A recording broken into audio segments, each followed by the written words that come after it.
मेरी वालदा ने खतूम मुतसम ते दरखास्त दी सी अपनी चार कनाल रकबे के हिसाब नाल ते ओ मेरे मामू ने माशाल्लाह कंप्रोमाइज़ कीता ते मेरी मां नूं सारा मतलब जो है सी उन्हां दा हक उन्हां नूं अदा कर दित्ता ते कुछ पैसे उन्होंने एडवांस दे दित्ते ने कुछ दा उन्होंने टाइम लिया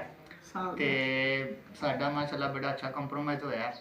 इस महकमे के थ्रू ते दूसरा है कि असी मतलब फैमिली जी है साड़ी आपस बहुत मतलब खुश है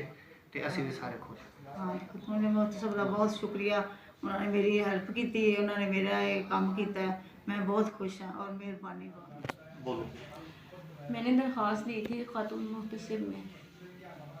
अपने भाइयों से हिस्सा लेने के बारे में, क्योंकि पहले तो मुझे नहीं था इस चीज़ का पता, ना मेरे ज़हन में था कि मैंने कोई लेना है, लेकिन बाद में मुझे पता चला इस चीज़ का, तो मैंने भाइयों के से मुतालबा किया और उन्होंने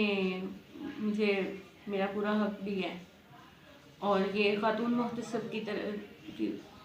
वजह से जो है ना मुझे मेरा हक मिल गया। ठीक, ये हमारी बहन, हमने पहले भी इसको इसकी प्रॉपर्टी में जो हमारे पास हिस्सा था इसको दिया है। अब भी हमने इसको कम्यूनिकेशन किया है इसको क्योंकि ये ज़रा थोड़ी सी पसमानदा थी, इसके माली हालात को देखते हुए हमने इसके ऊपर हाथ रखा और इसके सर के ऊपर हाथ रखा और इसको जो हमसे हेल्प हो सकी थी हमने इसकी की है। हाँ जी, ये हमारी छोटी बहन है। इसको हमने जो इसका बनता था वो दे दिया।